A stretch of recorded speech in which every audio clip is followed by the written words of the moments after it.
अरविंद केजरीवाल यांच्या तुरुंगातून बाहेर येण्याचा राजकीय फायदा कोणाला? युसुफ पठाण, प्रतिनिधी, मालेगाव, नाशिक.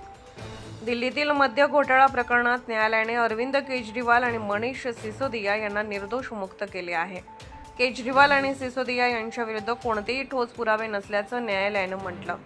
या निकालानंतर अरविंद केजरीवाल आणि मनीष सिसोदिया यांनी पत्रकारांशी संवाद साधला.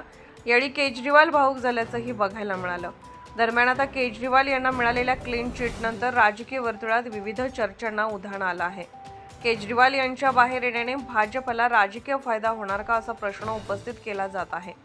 2012 मध्ये स्थापन झालेल्या आम आदमी पक्षाचा सध्या दिल्ली, पंजाब, गुजरात, जम्मू काश्मीर, हिमाचल प्रदेश आणि गोवा या राज्यांमध्ये राजकीय प्रभाव आहे. पंजाबमध्ये आपची सत्ता आहे तर गुजरातमध्ये आम आदमी पक्ष तिसऱ्या क्रमांकाचा मोठा पक्ष आहे. राजधानी दिल्लीमध्ये मात्र आम आदमी पक्ष सध्या विरोधी पक्षाच्या भूमिकेत आहे.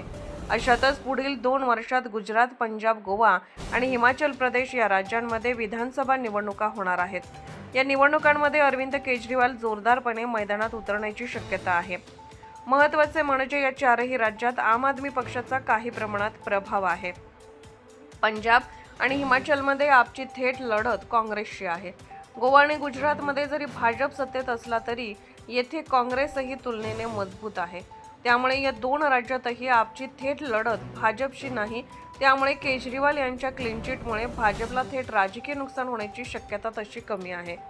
याउलट केजरीवाल यांच्या बाहेर येण्याचा फटका काँग्रेसलाच बसणार असल्याची चर्चा आहे. गुजरात आणि गोवा यासारख्या राज्यामध्ये आपचा प्रभाव वाढल्यास काँग्रेसच्या मतांवर त्याचा परिणाम होण्याची शक्यता आहे. 2022च्या गुजरात विधानसभा निवडणुकीत भाजपला एकतर्फी विजय मिळाला होता. या विजयात आपच्या मतांच्या टक्केवारीचाही मोठा वाटा असल्याचे मानले जाते. 2022 भाजपला 52.50%, काँग्रेसला 27.28% आणि आम आदमी पक्षाला सुमारे 13% मते मिळाली होती. याशिवाय 2017च्या निवडणुकीत भाजपला 41.1% आणि काँग्रेसला 41.4% मते मिळाली होती.